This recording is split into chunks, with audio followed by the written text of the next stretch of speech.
All right. Good morning. We don't do that here.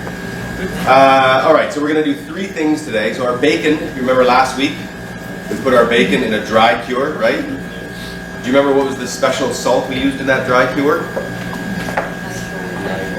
Nitrite, not nitrate. Nitrite, right? Yeah, so remember that nitrite is for short cures, right? And usually it's cooked afterwards. And nitrate is for a long cure because the nitrate oxidizes and becomes nitrite. And why do we use nitrites and nitrates? To prevent something? Bacteria. Bad bacteria. Remember there's good and bad, right? That yogurt, really good for you, right? Kimchi, very good for you. That's all good bacteria. Bad bacteria, that's just right? Bad bacteria. So we're trying to avoid that.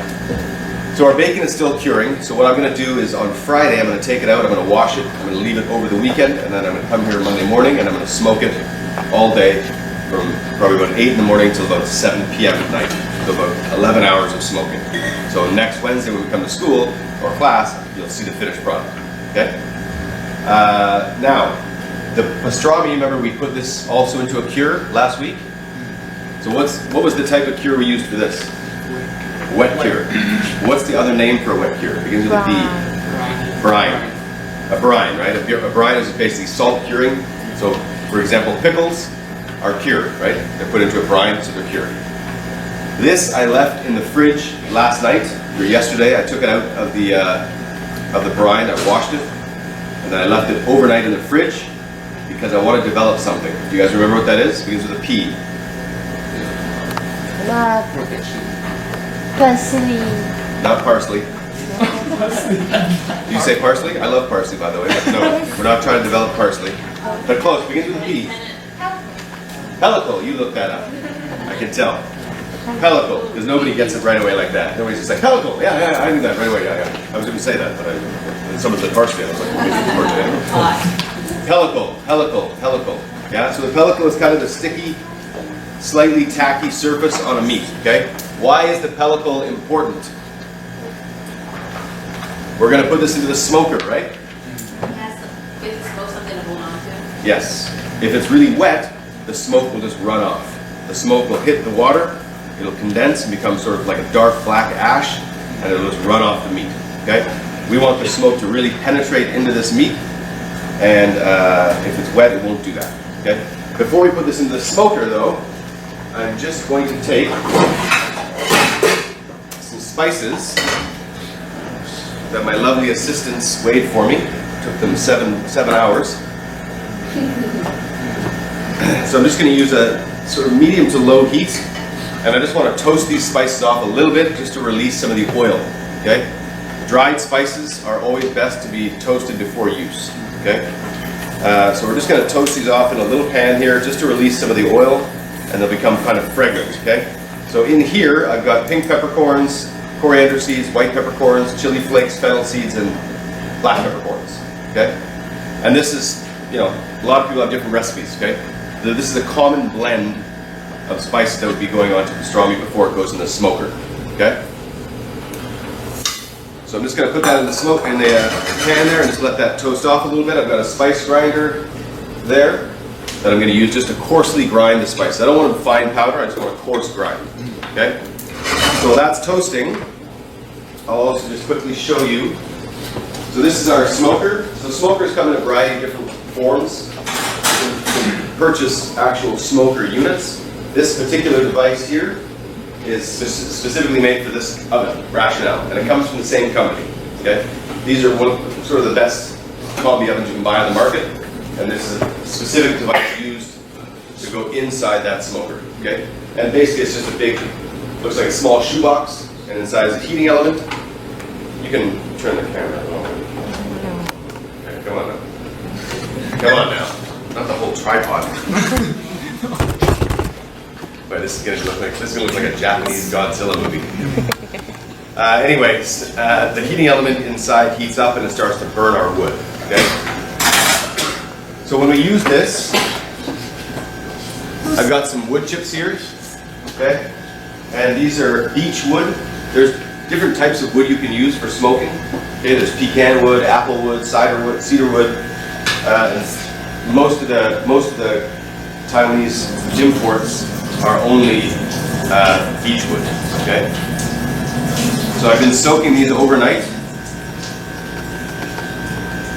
And what I'm going to do is put a little bit of dry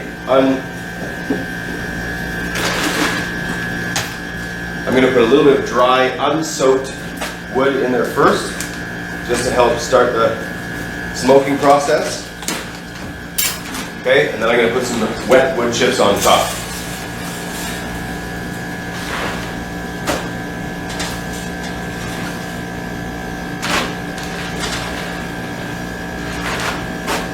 And so by doing that, I'll be able to make the smoking process a little bit more long lasting. If I just put in all dry chips on top, the smoke produced would be very, very powerful, and it would be kind of overwhelming. And so the outside of the meat product would get very, very smoky before the inside got smoked. Okay, so you'd have a very unbalanced final product.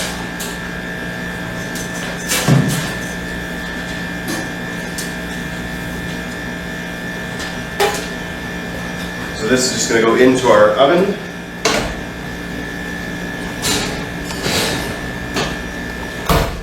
And that's it. We just let that start to build up with smoke. Thank you. You can probably just turn this, no? Okay. Well, I'll let you deal with that. Okay, so now our spices are toasting off here a little bit. And they become really, really fragrant. Okay, you can start to smell them pretty easily.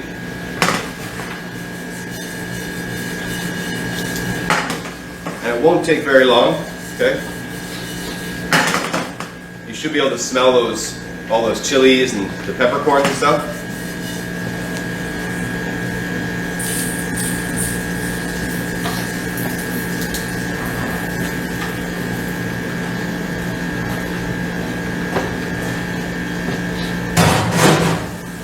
So now I want to just very, very coarse grind on these spices.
So it's got a nice coarse grind of spices, so it's not too fine where it'll be too bitter to eat, but it's coarse enough to eat without being too overpowering or too strong to eat, too strong to taste.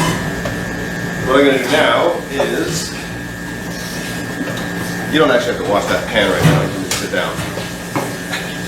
Or wash it, whatever. So I've got our pastrami here, okay? I'm going to transfer this to an oven rack. This is the same rack that would go inside of our oven.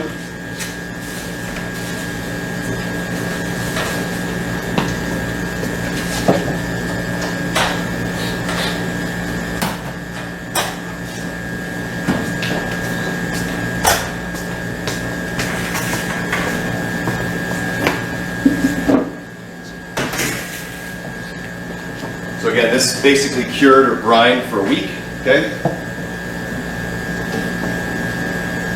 Excess brine we get rid of, right? We don't keep it for anything else. And then I'm just going to liberally coat the top of our pastrami with our spice mix.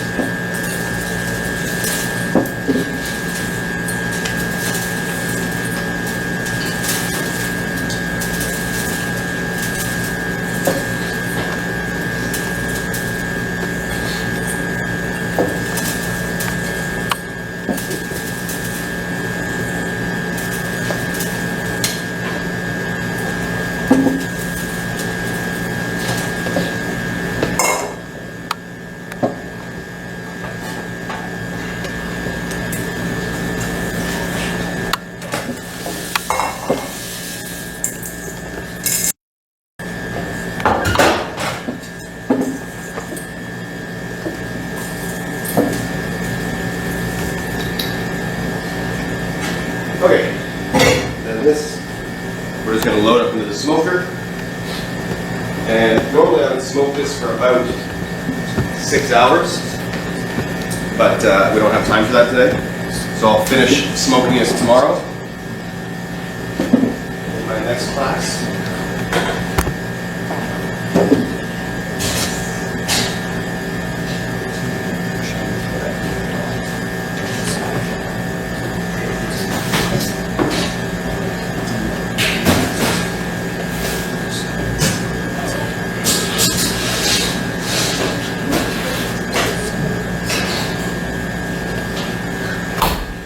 And the combination oven here I've got set to the lowest possible temperature and 0 moisture. Okay, so I want to reduce the amount of humidity inside the chamber there and also the lowest amount of heat. So I don't really want to cook it strong, I just want to smoke it for now. Later I'll turn the heat up to start cooking it. Alright. Any questions so far about that? Pretty straightforward, right?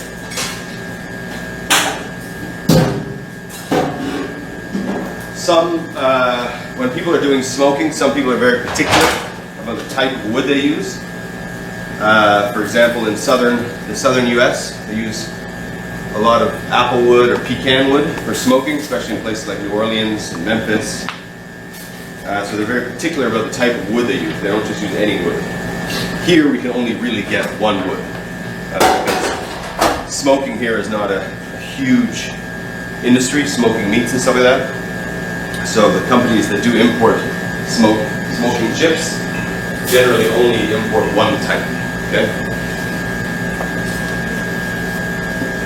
You shouldn't just use any kind of wood, by the way. Don't just go out to the forest and chop down a tree and start smoking things, okay? Some wood has a very bitter, unpleasant taste after it smokes. So don't just go out to your local forest and lop down a tree and start burning stuff, okay? That's not really a good idea. So which type do you prefer? It depends on what I'm making. But hickory and mesquite are good. This one I think this is beechwood. Beechwood's pretty good. It's sort of an all-purpose kind of wood chip. It's fairly decent for most things. I like mesquite wood. Pecan wood's really nice, but it's really pricey because pecan trees are not exactly a super common tree. You know, just go walking around like, oh, there's a pecan tree. There's a lot where I live. Yeah, there are lots down south for sure. Yeah, southern Texas and New Orleans, that area. There's lots of them down there, so they have a very good access to pecan trees down there. That's why they use a lot of them for southern barbecue. It's the most common. Now we are going to get on to our guanciale. So you two, come on up here.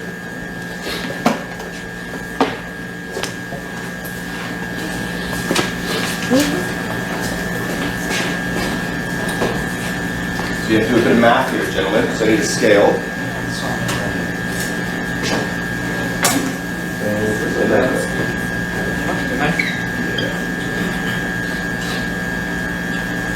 So in your recipe for the guanciale, if you open your book, you'll see that the recipe is based on percentages.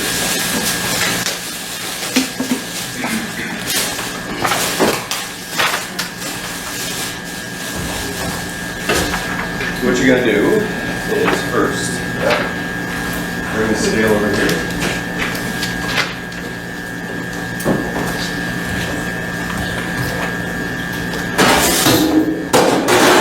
Keep track of how much this pork cheek weighs.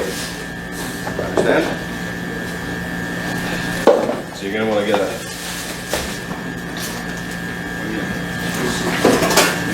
pen. Just write this down, okay? So you see your recipe there? It's all in percentages, right? So this is the entire pork cheek, okay? So this comes from sort of this section right here. The jawbone would run down like this, okay? And so in a lot of Taiwanese dishes, you'll see the jowl, which is the under part here. with this part removed and the skin removed. Okay? So what we're going to do is just weigh up here. So write this down, 1.4.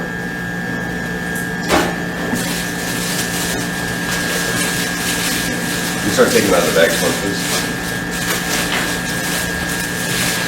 1.7. 1.4.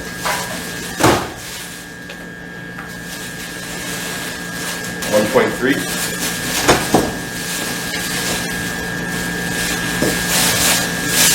1.6.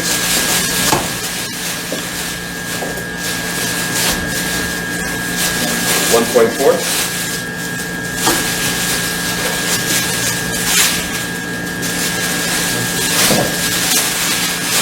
2. That's the last one. No. 1.6. Should have 8 numbers there, yeah?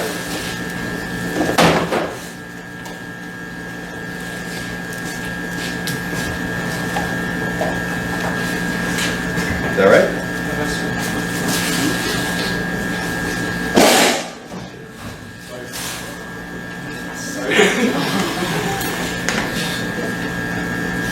So you have 8 numbers there, is that right?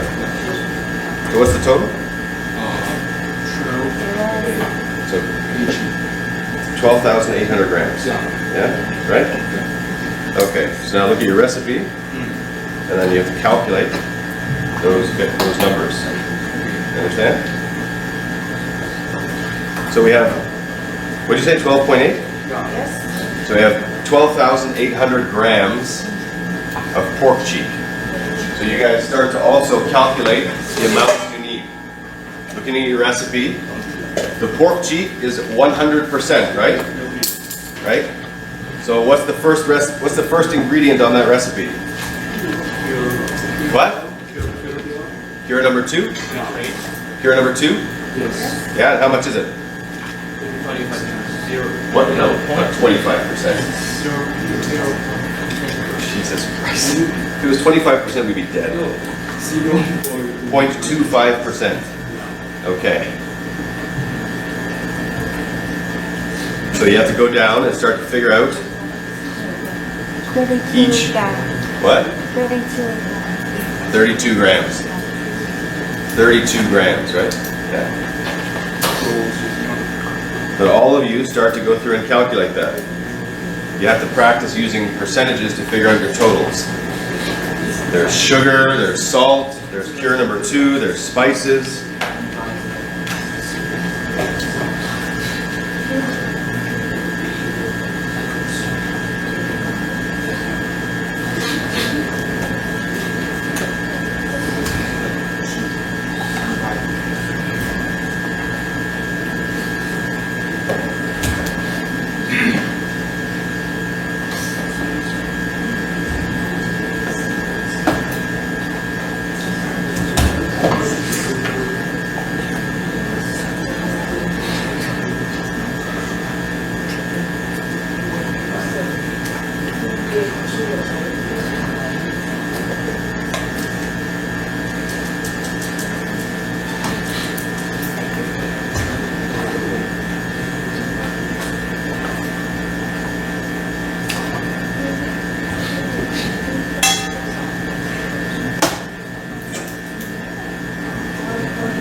Write everything down first, then we're going to compare.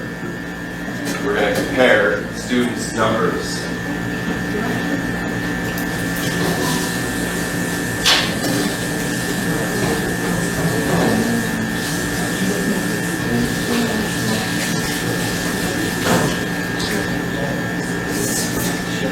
Chef, Ern has something to say. Who? Ern. Ern? Ern. What's up, Ern? The weight of the pork is 12.4. 12.4? Yeah, 12.4. She says 12.8. Huh? What? Don't worry about the trimming. She calculated 12.4. There's like 200 grams here. You calculate 12.4? Yeah, She says 12.4. You say 12.8. So now you have to do it again. Yeah, that's what I'm saying, but in here. You guys want an abacus?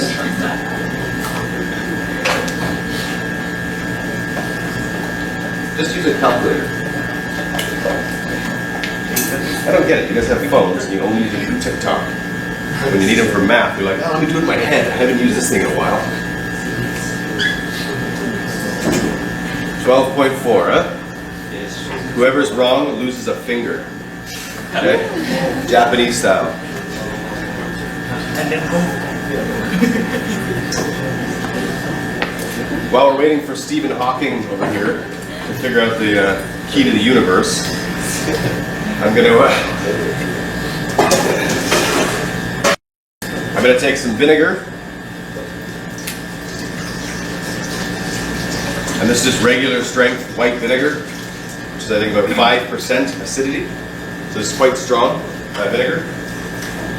And I'm gonna take an equal measure of water, okay? And I'm gonna make just a bit of a vinegar bath.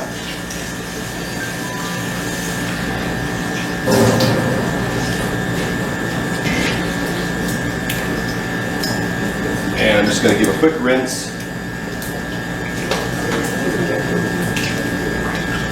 with this pork, okay?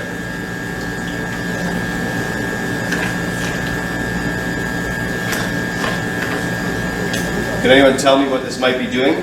Why am I giving this vinegar giving this pork a little vinegar bath? Anybody? Think back to hygiene and safety. Do you remember the 6 factors of microbial growth? What are they? Moisture? pH level. Exactly. So what is the vinegar doing? Don't just say pH. What is it doing? It's raising the pH, making it more acidic, right? Which would then kill what? Bacteria. So what I'm doing is just rinsing it with a little bit of vinegar solution here just to kill any because I got the skin on it still, right? And the skin is really an area that has potential for a lot of bacteria, right? So I'm just going to rinse this off a little bit, okay? And you'll actually see the water after it's quite murky or muddy looking, okay?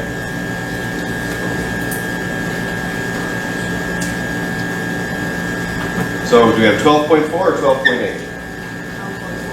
Oh my God, say goodbye to a finger. You can pick which finger you'd like to lose today. I'm nice like that, I'll let you decide.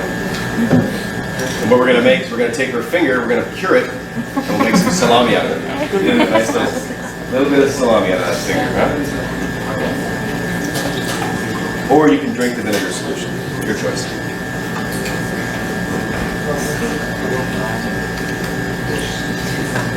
So are you guys working out the numbers here? Based on 12.4? I'm going to sign you up for a math class, okay? Yeah. Don't worry though, the Japanese guy is really smart. So 12.4, so 12,400 grams, right? Have you guys worked out? And you can see, I don't know if you can see in here or not, but the bowl, are these TVs on? No, right? Okay, next time make sure we turn the TV on. You can see inside the bowl that it's full of blood now and kind of impurities that the vinegar sucks out of it. And this I'm just going to let it drip dry for a little bit. And this will be tossed off to the side. So where are we at here? Put it down, let's take a look. Okay, what the hell did I say? 31 grams, 0.03? 0.031? Yeah. What? Small? Yeah, 31. it'll be 31 grams. 30.1 grams. Huh? 3.1 grams. 3.1? It is in kg. Why would you do a kg? We're not going to weigh a kilogram. Right? Just move the decimal, yo. I don't even know grams, but just move the decimal. Woo! Yes! I'm going to give you guys some math homework, I think.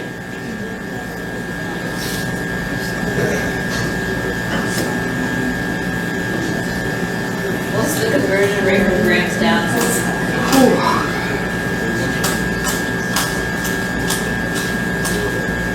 0.25% of 12,400 grams. Hey, genius. Did you figure this out? Oh, god damn it. You're like my unicorn, my shining star here. 0.25% of 12,400 grams is 62.5 grams.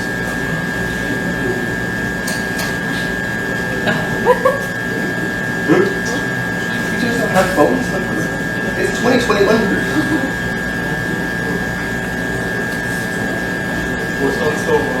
So get a phone and do it properly so you can actually.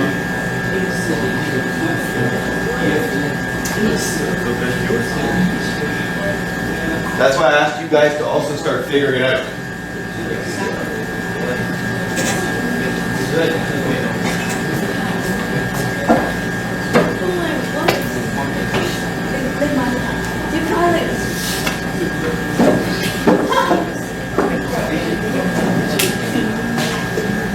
Right, this is like an exercise in how not to do things.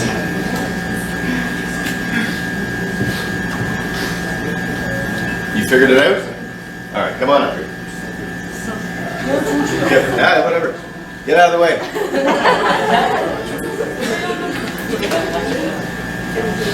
Hey, Richie? Hold up. Get out of the way. Hey. Follow it, guys. This is a bear break.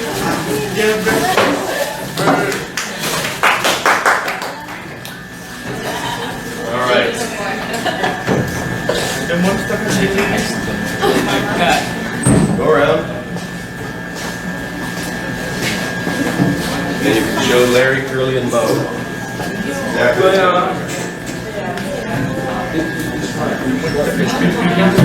0.25% of 12,400.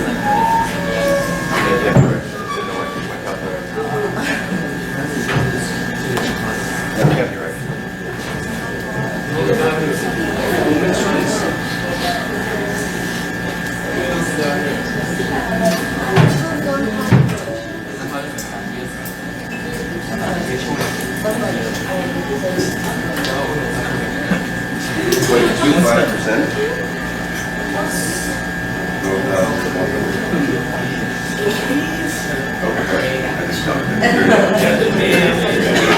All right.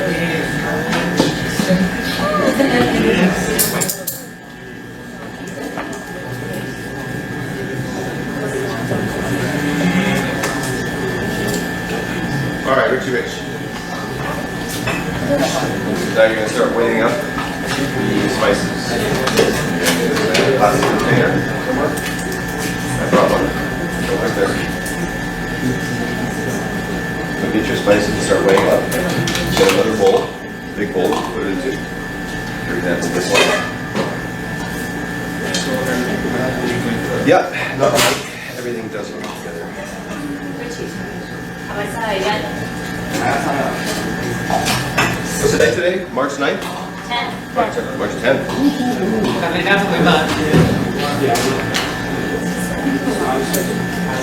Yes.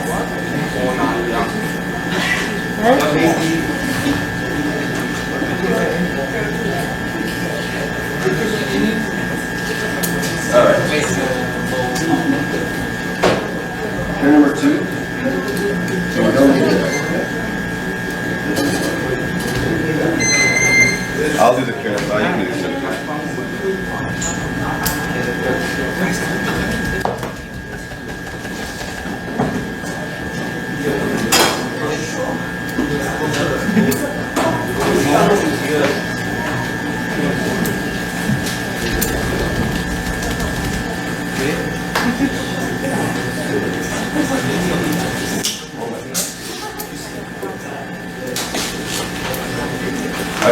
I'm fairly certain that you guys must have heard of a recipe called carbonara.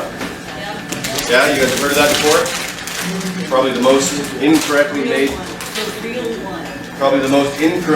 pasta in the history of Italian food ever. Hey, these guys. Weird carbonara. Weird. It's very, very rare to find a true carbonara, especially in Asia. Can anyone tell me what actually goes in carbonara? Well, eggs. Some Italians put whole eggs, some put egg yolks. Kosher salt. Anyone else? What else? There's pasta, right? Yeah. Okay. What else? Guanciale, yeah. If you don't have guanciale, there's another meat you can use.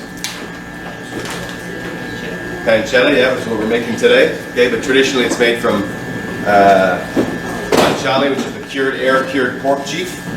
So we have pasta, we have eggs, either whole eggs or egg yolks. Some people put a bit of yolk and whole egg, doesn't matter. Guanciale, what else? What kind of cheese? Huh? No, pecorino. Traditionally it's made of pecorino cheese, which is like Parmesan, but it's made from goat milk. So it's the same as Parmesan. It's a long-aged, hard, dried cheese. But unlike Parmesan, which is made from cow's milk, pecorino is made from goat milk. But a lot of people use Parmesan, okay? And the final ingredient? Sorry? Pasta water, yes. And yes, there's starch in the pasta water from cooking the pasta. So we add a little bit of water and starch to help make the sauce for our pasta, okay? Typically, every time I order, I don't order carbonara anymore, but when I do get carbonara, it's usually terrible bacon, cream, garlic, and all kinds of other stuff. Broccoli, baby corn, all kinds of weird stuff in there, okay? But it's definitely not any of those things. Does the taste of the cheese from the goat milk different than the Parmesan? What? The cheese from The goat? Pecorino. yeah. Yeah. The taste different? A little, yeah, of course, they're different they're different animals, right? It's a little bit saltier.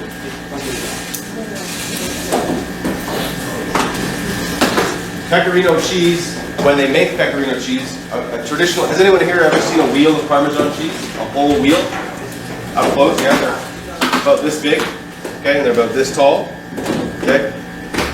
And the best Parmesan cheese is called Parmigiano Reggiano, okay? And then that's quite expensive, that's about 1,000 NT per kilogram. Okay, so about $30 US per kilo, okay? We get it for free. Whole wheel? The whole wheel? The whole wheel? Yes.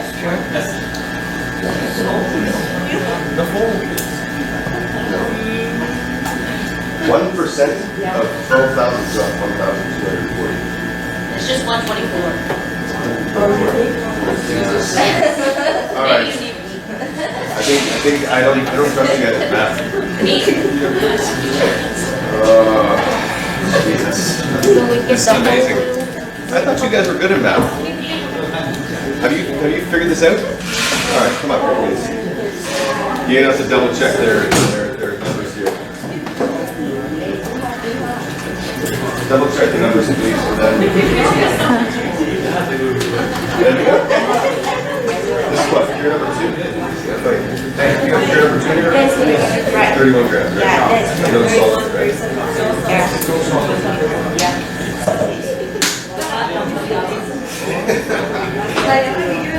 Wow. I take that back. Do like you know, like 1% over 100, and then X over like well, simple. That, you know. I don't think so. Okay, well that was interesting. All right. Guys, let's get this weight up, please. Let's get this weight up, please. Let's get this weight up, please. All right.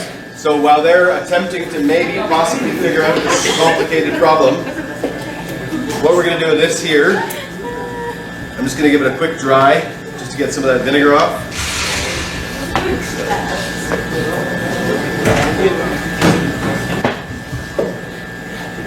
So if you don't have guanciale, you can use pancetta, okay, which is what we're gonna make after this. Right after this, we're gonna make pancetta. And basically, both of these, pancetta and guanciale, are both air-cured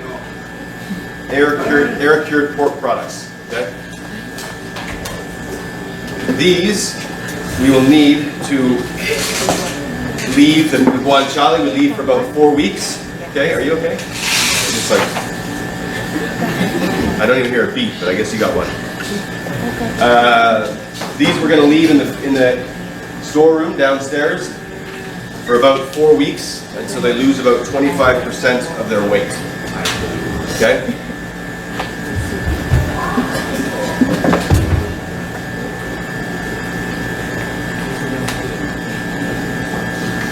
And we're going to do the exact same process as we did before. We're going to weigh up our curing mixture, hopefully. And then we're going to rub them down with our spices, and then we're going to put them into vacuum packs, put them into the fridge, and let them cure for a week until they're firm. Okay, a week to 10 days. Then we'll wash them off. Then I'll put meat hooks through the skin and hang them to dry. Okay, to air dry. Once they're air drying, it is not advisable to touch them with your hands. Okay, especially your hands, because you guys don't wash your hands very often.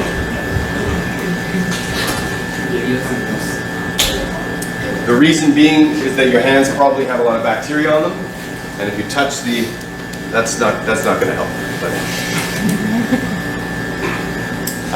If you touch the meat with your bare hands, you're more than likely going to transfer bacteria from your hands to the meat, which is then going to cause the meat to grow bacteria and spoil. Okay, so it's best to not touch them at all, except for the time that you need to weigh them. Don't go in there and poke them. Okay, I know you guys love to do that stuff. At any rate, it's best to just leave them, let them cure. After about 3 weeks, using latex gloves, weigh them on a sanitized scale, and measure the weight, see how much they weigh. Okay, we're looking for about a 25% drop in weight loss. Where does that weight loss come from? What are we losing weight from? Water, right? Water is evaporating, right? So what happens to the flavor as water evaporates? You get less or more? More, right? We get a concentrated flavor, okay? So that's the same, that's true with any kind of curing or aging process. When you're looking to evaporate water from a meat or a fish, it concentrates the flavor. Okay, and we'll go into that more in detail when we talk about dry aging. Okay, we'll talk about dry aging beef in a few weeks.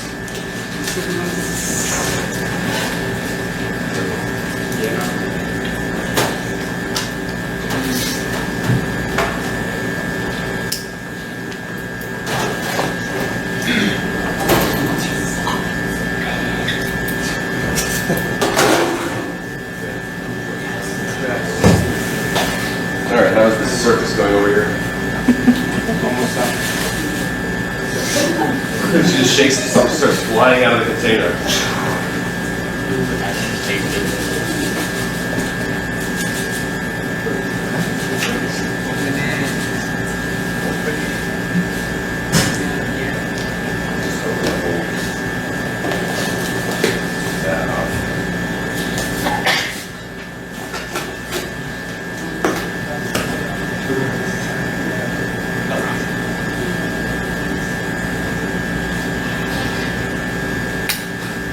Is Cisco the sponsor? No, Cisco is not used in Taiwan, but the company that imports Cisco is one of our sponsors. I wish Cisco was here, because that would be really make my life a whole lot easier. Yeah. Yeah, just for ordering, Yeah. make my life a whole My lot dad ordering. works for Cisco. Ordering here is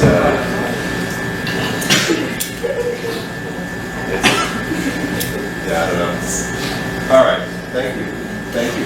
Thank you. Thank you. Thank you. Thank you. Somebody, I feel like I just won like an Academy Award. Like, oh, I'd like to thank my agent, my mathematics team here. We're going to the moon next week. Don't go anywhere, 'cause we've got another recipe to do after this. So again, we're just going to mix this up. We got our cure number 2. Okay. So what does cure number 2 have?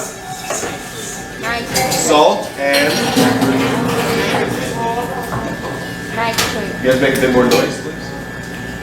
Salt, sodium nitrate, and sodium nitrate. So cure number 2 is both, right? It's nitrite and nitrate. You're also going to need to know the proportions, okay? How much salt, how much nitrite, how much nitrate, okay? Now there's different countries, different companies have different blends, okay? So you might find a cure number 2 that's less or more in the proportions, okay? But for all intents and purposes in this course, we're going to use the ones that I have in the book, okay? So that's, I would say, the most common you would see worldwide. You might see some that are slightly less nitrate and higher nitrite. But for what we're doing here, we're going to use what we have in the book, okay? Similar in a way to, for example, the classifications of fires. If you remember back to food hygiene and safety, some countries have different classifications. They call an electrical fire something else, okay? But for our course, we just use what I have in the book. But every country is slightly different. Okay, so now we've mixed together our spices. And again, I'm just going to take a nice handful of this.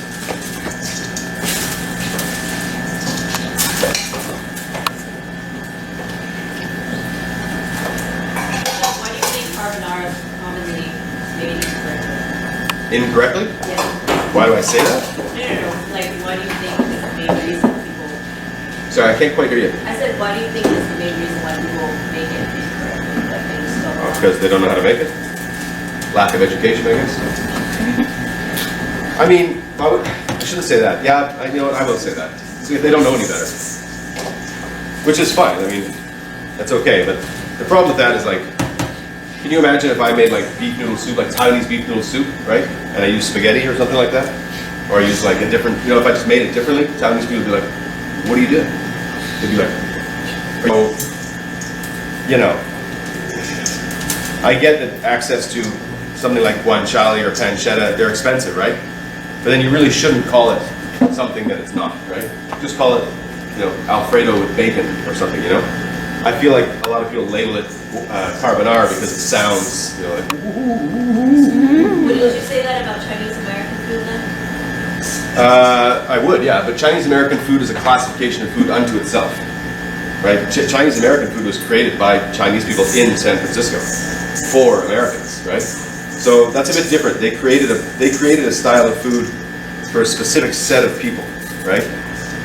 And there's similarities, and that's a really good question actually.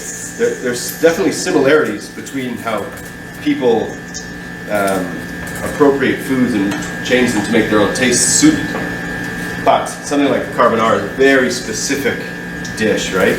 A lot of the dishes you see in American Chinese food, they don't even have in China. You know, like lemon chicken. Yeah. You know what I mean? Like you don't. I've been all over China and I've yet to see lemon chicken, especially like lemon chicken, like the American. Has anyone ever had like real American Chinese food here? I know you have, and I have. But like lemon chicken, you guys know what lemon meringue pie is? Orange chicken. Where's Orange the chicken, lemon? yeah. I'm just trying to make a point here. You guys have ever had a lemon meringue pie? So, what? No. Okay, do you guys know what lemon curd is? Like a lemon tart? Yeah? So lemon tart, the filling of a lemon tart is almost the same as what they put on lemon chicken in American Chinese food. It's like yellow, bright. It looks unnatural. Okay? It does. It looks like it came from space. It looks like Montgomery Burns after lightly irradiating himself. Anyways, my point is that you know, Chinese American food was designed specifically as a business model, right? Because they realized that the American, and this, I mean, Chinese American food dates back to probably the 50s, maybe a little bit later. Railroads. Yeah, well, the railroad came first because the Chinese were slaves to build the railroad, right? And that's how the Chinese got. I don't know if you guys know much about North American history, but the Chinese were brought over as slaves, basically slaves, to build the North American railroad system in Canada and U.S. And then after the railroad was built, they were allowed to remain. At any rate, a lot of Chinese Americans, they opened up restaurants because that was a common thing in China, right? And they realized that there was not a big enough market for Americans because the American palate, if you think about something like Sichuan cuisine, right? the traditional Sichuan cuisine is quite spicy, right? And American palates, they weren't really used to that kind of spice. American palates were very bland. They also didn't have access to those ingredients. Yeah, there was a lack of access to ingredients as well. Yeah, sure, they had to adapt to what they could use. But to make Americans more susceptible to their style of food, they had to really adjust it and change a lot of the dishes to fit the American palate. Because the American palate, I mean, Americans are immigrants from Europe, right? Pretty much, right? Unless you're Native American, then you're not. That doesn't count. Excuse me, sir. Hi. Our coffee is finished. Your what? Can you take it out? Your what? Our dark coffee. Yeah, go ahead. Oh, thanks. Don't worry about it. The American palate was designed basically from Europeans, right? And I don't know if you know much about British food, but it's pretty boring. Okay? Fish and chips, mushy peas, burger sauce, you know? So the Chinese American cuisine had to be designed in order to make it more palatable for them. Okay? And that's where that whole thing comes from. But that's slightly different from carbonara, right? That's a whole section of food. I mean, it's considered a classification of food unto itself. Whereas carbonara is a dish from Italy that people just don't know how to make properly, or just put it on a menu for the sake of having it on a menu, right? Anyways, so our guanciale, we've rubbed it down now. So you want to take 2 pieces and put them in here, please?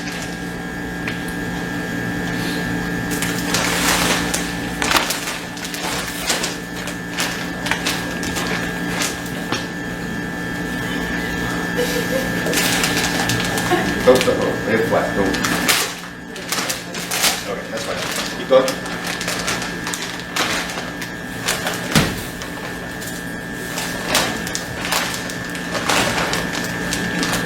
And we're going to do the exact same thing. We're just going to vacuum pack them.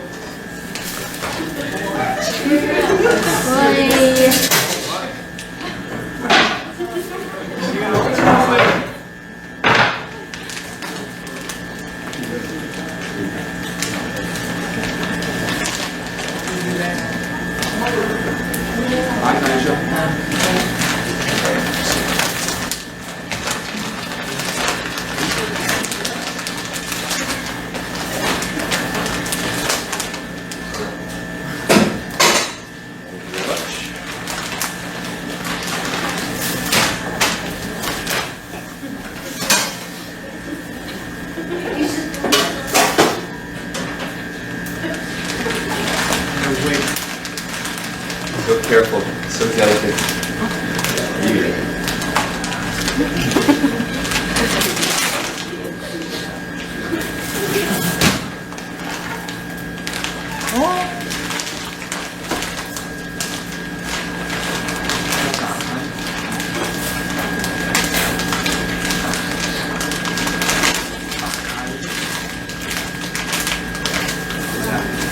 And the extra in here.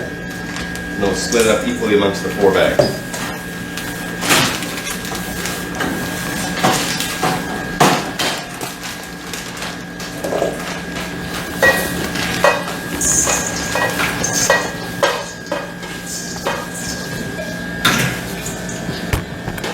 Okay.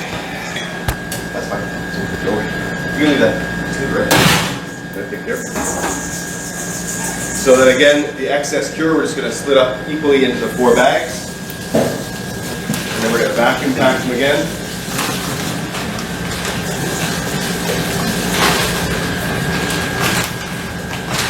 And we'll let these cure for about 7 to 10 days. We'll rinse off the cure. We'll coat them in some spices on the meat side only. And then we'll let them air hang to dry out until they've lost roughly 25% of their total volume.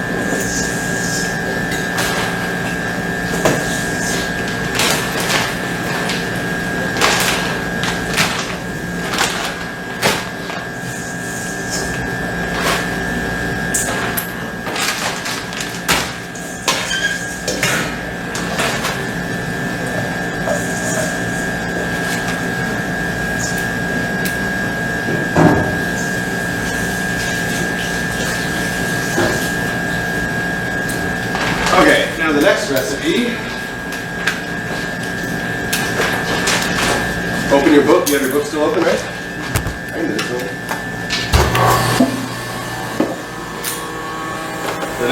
we're going to go to is pancetta. Okay?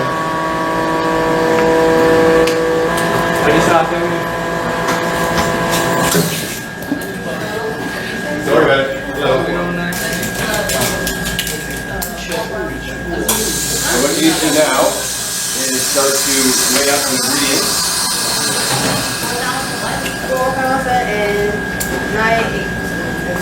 We're going to use some vinegar. And again, give them a bath. Using half white vinegar, half water.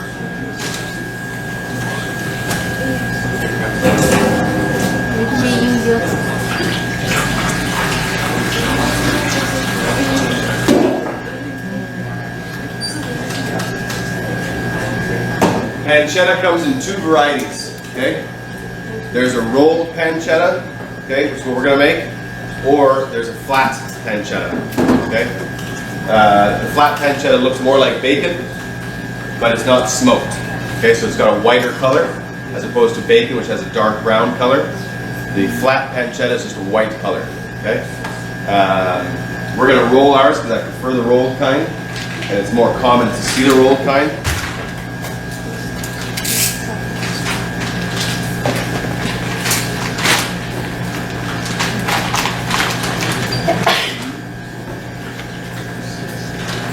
And you?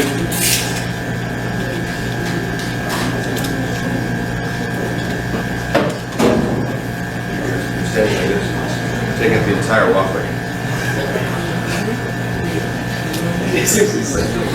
So I was doing a little math here, you know.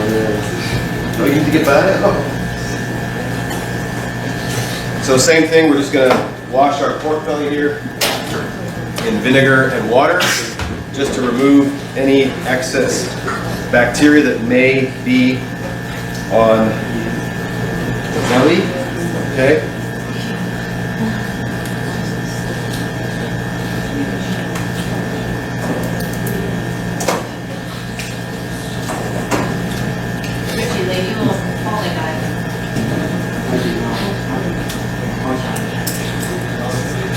Double leg.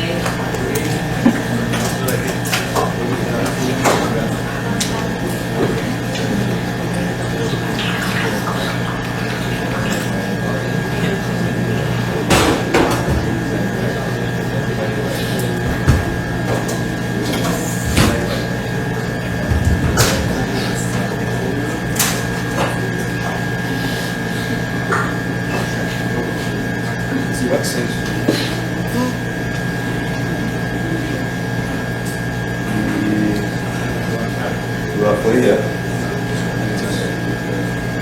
Yeah, okay.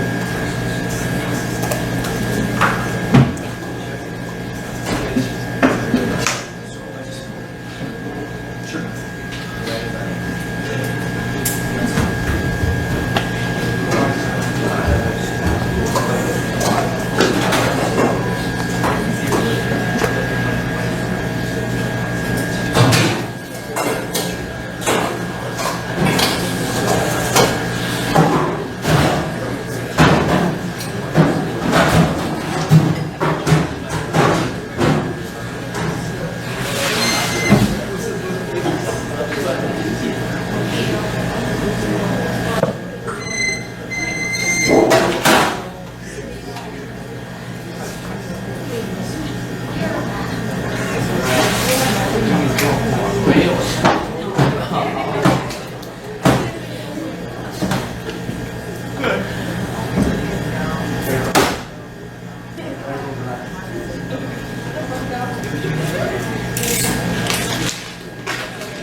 So the guanciale that we make is going to hang for about 3 to 4 weeks downstairs, okay, depending on the weight loss. And this pancetta is going to hang for about 2 months, okay, so for about 8 weeks downstairs, okay, out of refrigeration, not in the fridge. Now obviously you have to be somewhat careful when you do this, right? The reason I'm using the storage room downstairs is because they keep the air conditioners on in there all the time. So the temperature in that room is about 10 degrees, 12 degrees all the time. and the humidity is quite low. So if you look at countries where this stuff is made, Spain, Italy, Germany, they all share one thing in common, is that up in the mountains, they don't make this kind of meat down by sea level because it's too hot, too humid, right? So up in the mountainous areas, its average temperature is cooler and the humidity is less, okay? So that's why I use the storage room downstairs, because air conditioners naturally withdraw moisture from the air, right? They make rooms drier, and they leave the air conditioner on all the time, so the average air temperature in there is cold enough where it won't promote bacteria growth, okay? If I hung this outside here, in about 2 days it'd be covered in cockroaches and bacteria. So that's obviously not what I want, right? So you have to be mindful of the surrounding conditions when you're making this, right? You need a cool climate with relatively low humidity, okay? 65% relative humidity in the atmosphere. Taiwan naturally is far too humid and too hot to do this in, okay? So you need to make sure that the surrounding environment is conducive to making cured products, okay?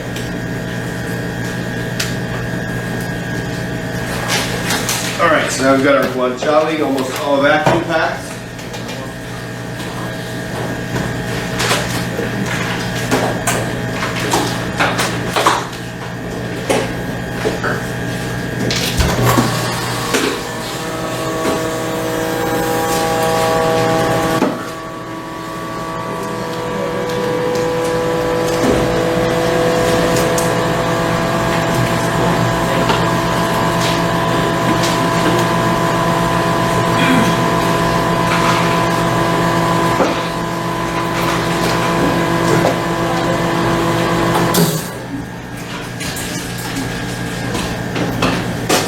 When you're curing meats like this as well, if you're concerned about the bacteria in the air, okay, you can also put a tray of salt water underneath your meats.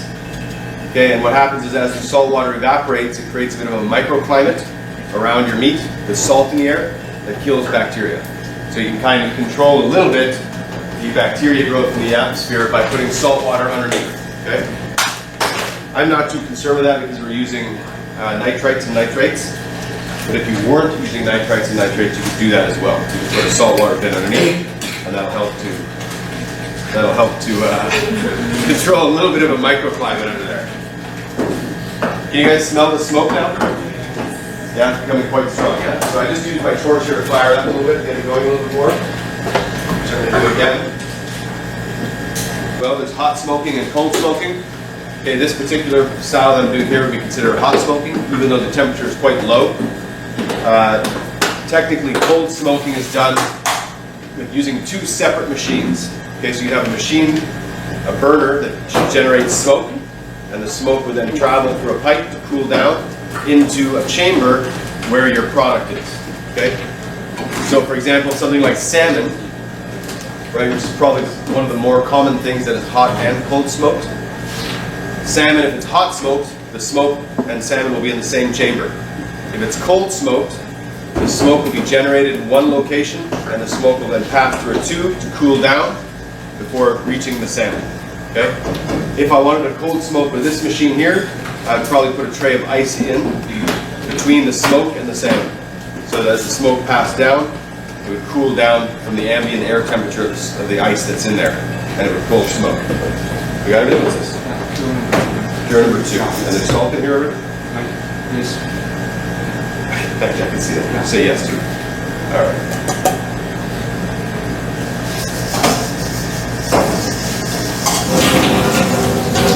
It doesn't seem like it's enough.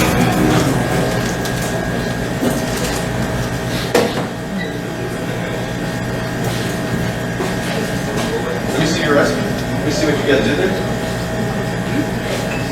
I want to double check your amounts. Yeah.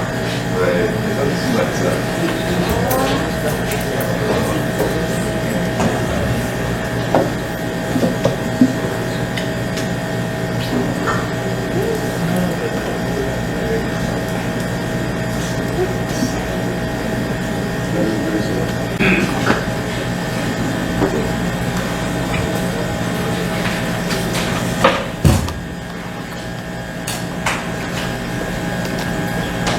you finish something, throw it in the garbage, please. I can't tell you how many times I see students use something, it's empty, and they just put it back. Like, no one's gonna notice. Just throw it out, please. So we're gonna whip up another batch of bacon with that pork belly, since we have extra now, and we always need bacon.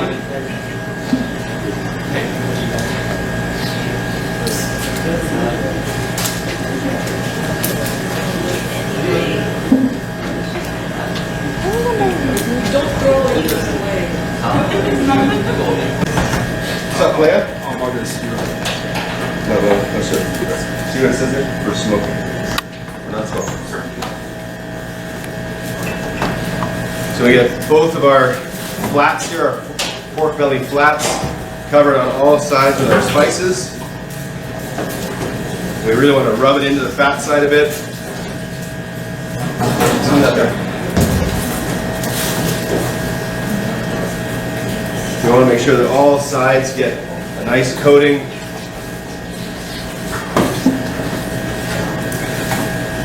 You guys aren't done yet? No, you're not done. Oh, you're done? Oh, my apologies. I didn't know you were done. You're not done. There should be some bags there of pancetta. You see? Hold it down, please. Same, see, now we've got all coated, right? All the meat side, all the fat side, very well coated. We'll load it into our bags.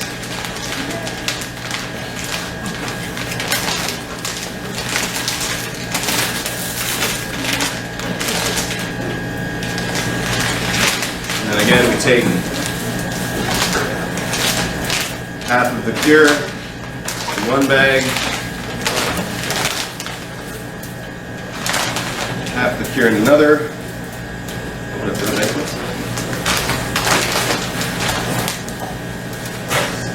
Okay. And those you can just put in the vacuum machine and start the vacuum pack, please.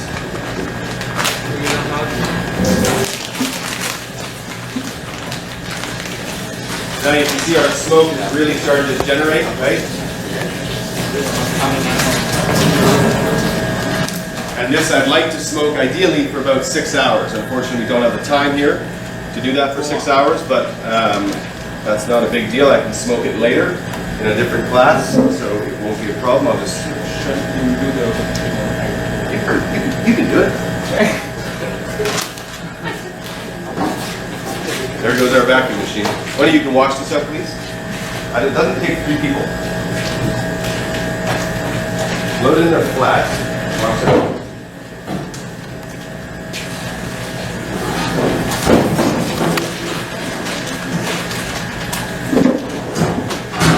All the way to the back of the machine. Make sure it's flat. Pull it down. Make sure it's on the bar. Okay. Close the lid a little bit. Okay. It'll open up by itself. Let's big pressure. Now we need to do our bacon.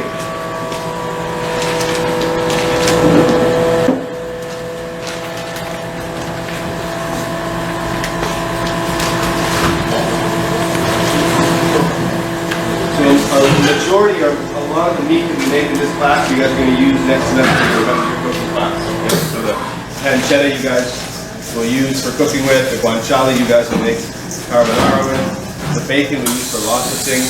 We put bacon on everything. It makes everything taste better.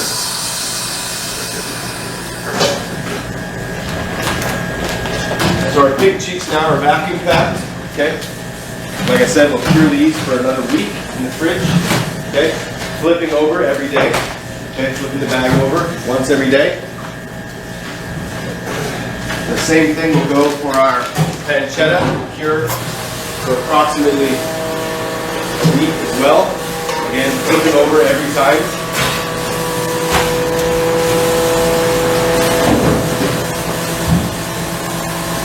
There's actually smoke coming out from the sink.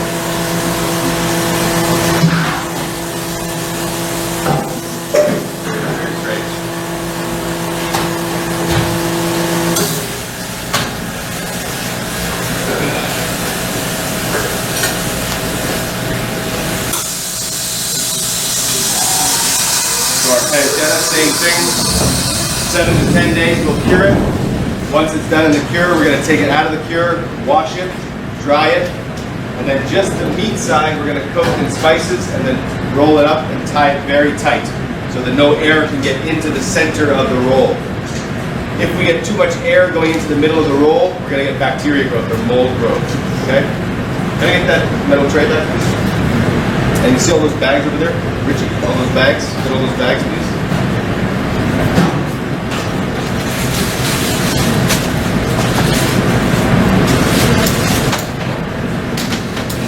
That's fine.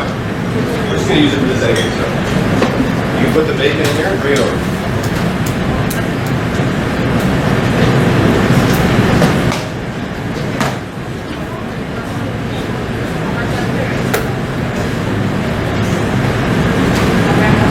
Yeah, that piece there. Those two go. No, not those. Not those. Those four, yes, over here. Those two, just into the pork belly bag. Okay. Right here, please. Where you going? Just like I'm out of here. All right, so you guys can do this, please. You can help. Give a little massage there after the pan.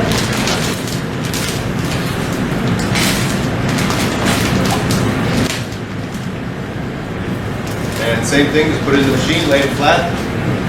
Pull the bar down.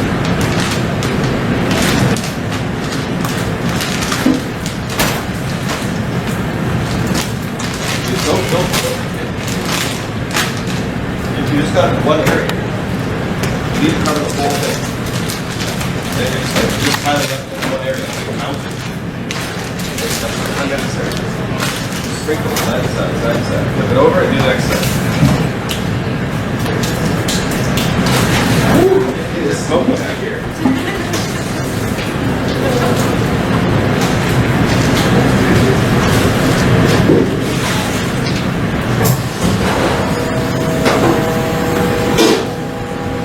When I was a kid, I was quite lucky actually. My mother and father were fairly into food. They were very, they enjoyed good food, my parents, My dad, he really loved to smoke.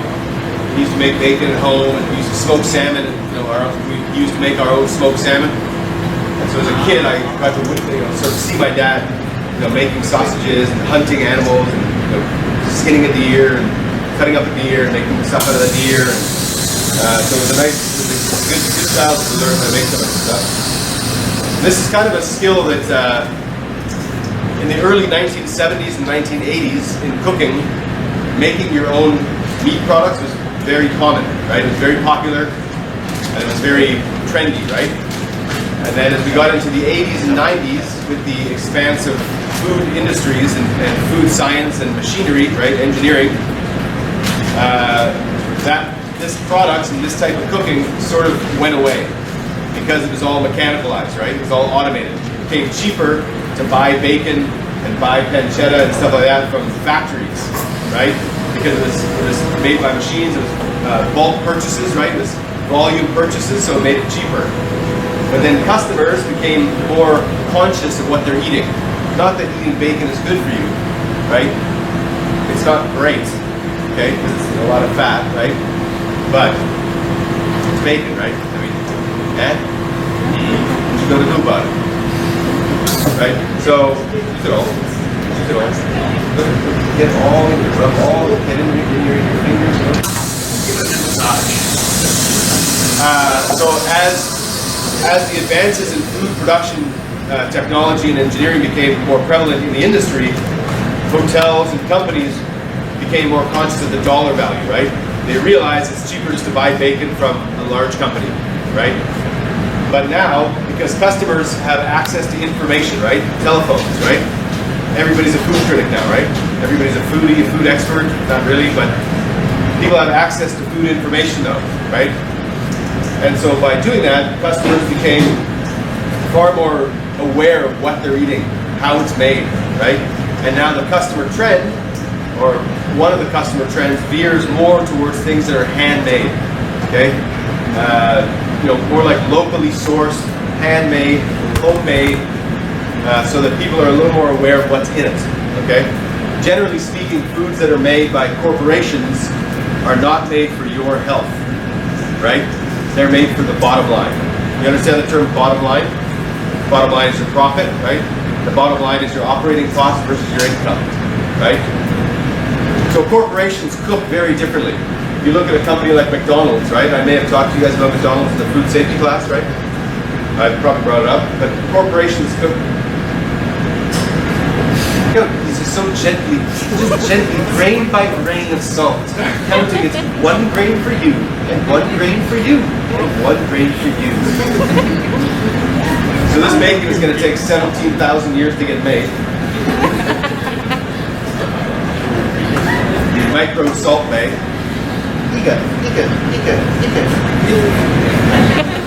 So as far as corporations go when they produce food, corporations cook in a very different manner, right?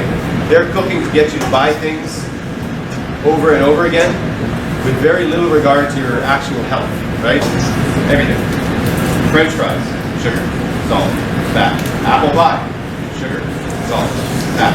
Milkshake, sugar, salt, fat. Everything. Just in different proportions. Those 3 things are very addictive to the human body, right? We all love salt. Who doesn't love a bag of chips, right? Delicious. Who doesn't love a little ice cream? Delicious, right? So people love salty food, fatty food, and sugary food. Naturally, it's what we like, right? It's like comforting to us as humans, right? It's very addictive, right? McDonald's realized that. They engineer their food to contain always those 3 things, always. So nowadays, it's really important to be able to produce your own handmade bacon or pancetta or sausages or salami, right? Smoked salmon, cured salmon. These things are all very common nowadays. If you don't know how to make them, you're going to be sort of left behind. Okay, here we go. Is there 4 bags? Yeah. Wonderful.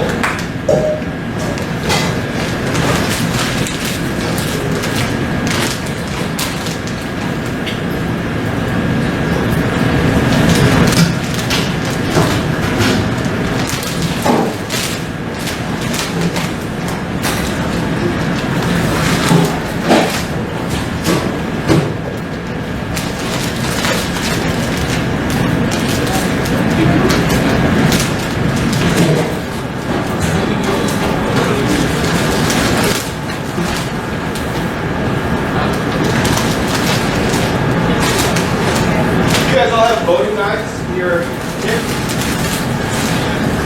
You all have boning knives? Everybody has a boning knife? Really? Is it mandatory in your kit now? Required in your kit? You know what I mean by a boning knife, right?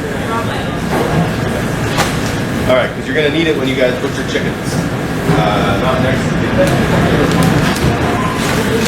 Sorry? I think it's week 4 or week 5, yeah. Or week 6? I think it's week 6. I think you're right. Yeah, week 6. So make sure in week 6 you bring your knives, because you're going to have to bone out a chicken. Put a little bit in each bag, right? Put a little bit in each bag.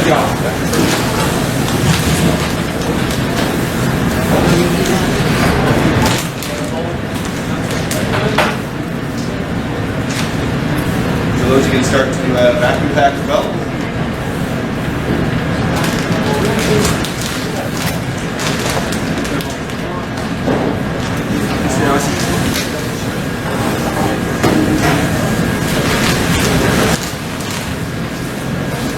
Next week, we're going to start to, next week when we come to class, the bacon, I've already smoked the bacon in my Monday class because I need a long time. But it'll be finished when you guys come to class so you can see the final product. So you've seen how we make it, how we cure it, and then the smoking process is the same. Okay, I use a Rational oven, same wood chips, same setup, low temperature, medium fan, low humidity, but just a much longer smoking period, okay? We're also going to start making our Kassler Schinken, which is a smoked brine smoked pork loin from Germany. So we're going to start brining that next week. And we're also going to roll our pancetta next week. And we're going to hang our guanciale next week as well, okay? So next week we're going to have 5 or 6 things going on. Week 6, as I said, remember to bring your knives, okay? You're going to have to, yeah. chicken? Yeah. So week 5, bring your knives. Okay, because week 5 you're all going to be out there. I'll show you how to debone a chicken one way, 2 ways, and then you're going to do it one way. Okay.